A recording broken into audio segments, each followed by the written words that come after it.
In this video, I'm going to be taking this photo and editing it to my style.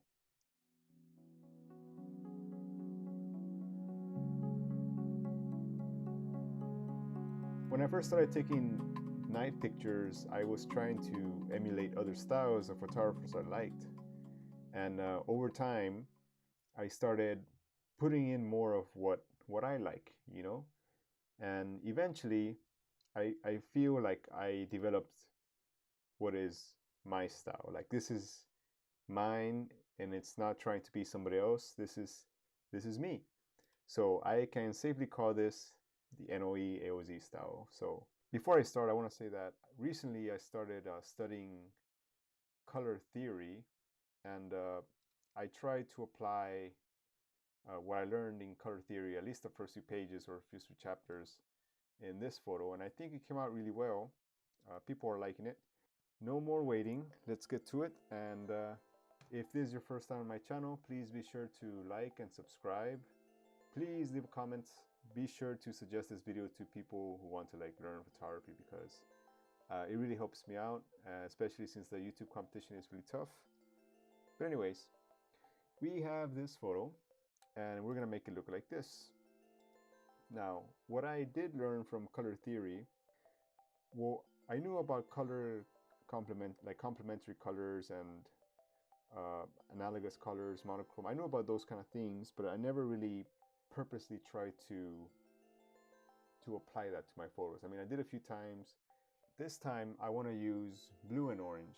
Now you can tell it's not very blue, but these lamps are kind of orangish, so it'd be natural that I would want the rest of the photo blue. Anyways, since I don't want to use the split toning today, well, we will, but I don't want it to be so much and so overbearing. I'm actually going to start with the temperature. So when it comes to night photos, I like something like 3050 or 3500. Anyways, if you've been watching my videos for a long time, you know that I like to crank up the contrast all the way. And that's just the beginning point. We're gonna change that later. Eventually I loosen it or I just leave it like that, we'll see.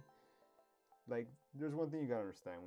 When you edit these photos, it's a lot of going back and forth. It's not just here's a preset and do it and voila. It doesn't work that way. And that's why I don't sell presets. So next step, I like to lower the highlights and we're gonna boost the shadows. Same thing with blacks. This gives us a much wider dynamic range. And for the whites, I like to push them until there's a little bit of clipping, but just barely. So that's what we're going to do. Keep your eye on it. And 43 shows some white clipping. Anyways, this is subject to change as we edit the photo. Next, if you watch my photos or if you watch my tutorials, you see that I very often lower the clarity. And before I used to go all the way, gives it a very painted look. And then I like 60 also sometimes, but I find myself going down to -30 most of the time. I just like it. I can't really explain why. To me, it's very pleasing. I don't like increasing the clarity. I know many people like that. Most photographers in their right mind would boost the clarity, but I actually go backwards. It gives it kind of a little dreamy, painted kind of look. I don't want this picture to be so colorful, but I want them to focus on these lamps. So we're going to put some saturation here and we're going to desaturate the rest. So let's lower the vibrance first. Now I know vibrance is more for like color, for like tones of the skin and stuff, but I can't really explain it. I just like lowering the vibrance. So we're gonna go -10 and lessen the saturation until it looks good for you. I think something like -30 will be fine. Let's try -35. Okay, so it's starting to get there. I've been playing a lot with a tone curve lately, and there's many things you can do. I mean, you can do all sorts of stuff here, but what I seem to like the most is not letting the blacks go completely black, but just slightly, just like that. I don't like going too high It gives it kind of a washed out look. I just like it just like that. Something small but noticeable.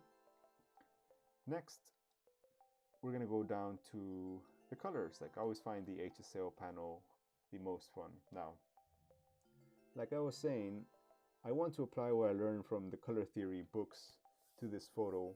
One of the things was you want saturation to be only where your eyes, where you want people to look at. You know, I want people to look at these lamps, so I don't want my photo to be super saturated like my previous photos. You know, and it's great if you want to do like kind of a messy photo with neon everywhere, and you want to create kind of a dizzying atmosphere. Then you want lots of saturation everywhere. But in this case, it's a very calm, peaceful night. It's very serene atmosphere, and I just want people to feel peaceful. So I don't want them to feel chaos and disorganization, right?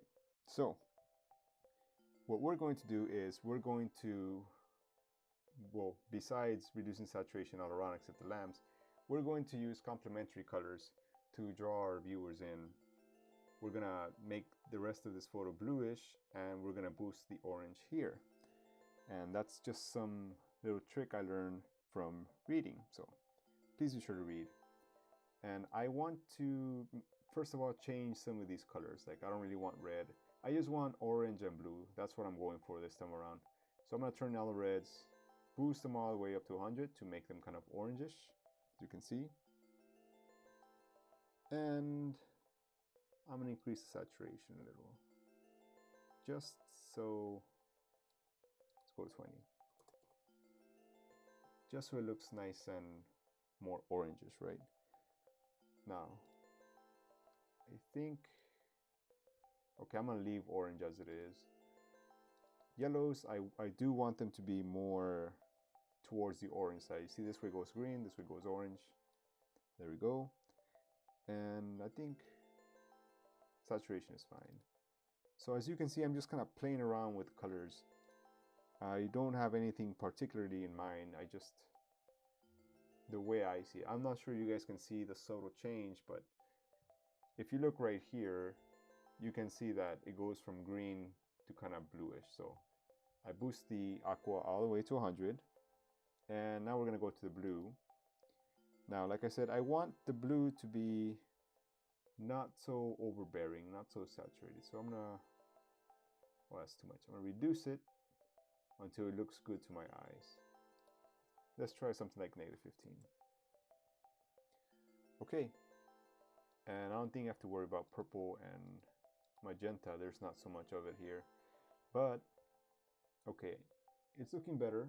I still want a little bit more blue, and I thought it would be bluer, but maybe we're gonna go down to split toning. Now, like I said, I don't want to mess with the highlights because I want to keep them orange, and I kind of like this white here. So we're gonna mess with the shadows. We're just gonna give it a slightly blue tint, nothing too crazy. And for this kind of stuff, you just kind of have to eyeball it. You know, there is no preset you can do. It's just you mess around until it looks the way you want it to, and this is what looks great to me. So we have lots of blue, not too strong. We have the orange lamps. Now we'll do one more thing.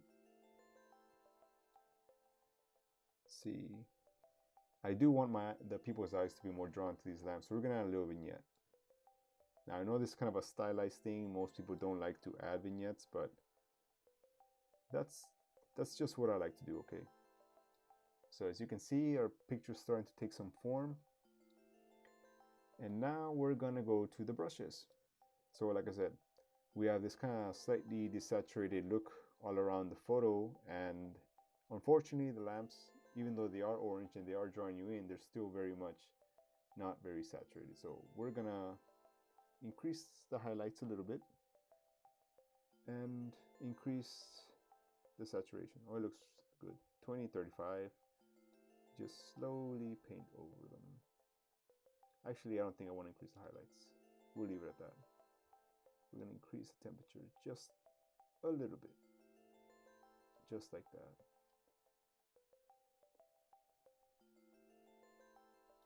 And I don't know if you can tell, but there's a little bit of yellow here on the ground, but I'm gonna give it a little boost. Oh, actually that's a little bit too much. Let's undo that. So we're just gonna leave the orange there, and you don't want to look too like painted on, so I'm just gonna erase a little bit around it. Okay, I'm gonna make another brush and just bring out the orange right here. So it's a little too much. I'm gonna decrease the saturation just enough, but not too much. Okay, I think that looks pretty good. So slight subtle change, and our photo is looking pretty good, except I think it's still a little bright. So I'm just gonna reduce the exposure. Actually,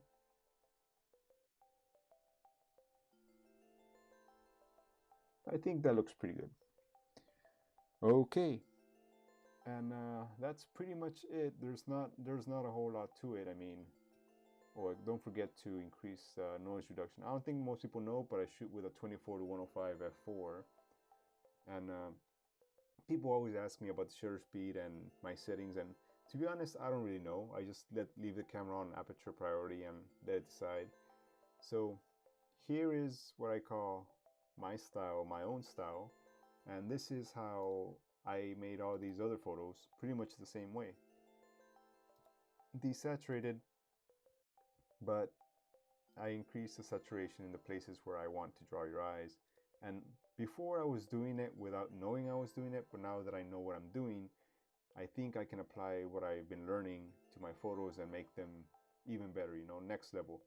So please be sure to like this video, subscribe if you haven't, leave a comment for sure. And if you want more videos like this, please let me know. And yeah, I feel pretty good. We now have a style that you can say this is Noe AOZ style, so Noe Alonso style, and let's make it a thing, guys. So if you try this on your photos, be sure to tag me so I can check them out. I'm always looking for Instagrammers to like follow, and yeah, I hope you guys like it. I'll see you around.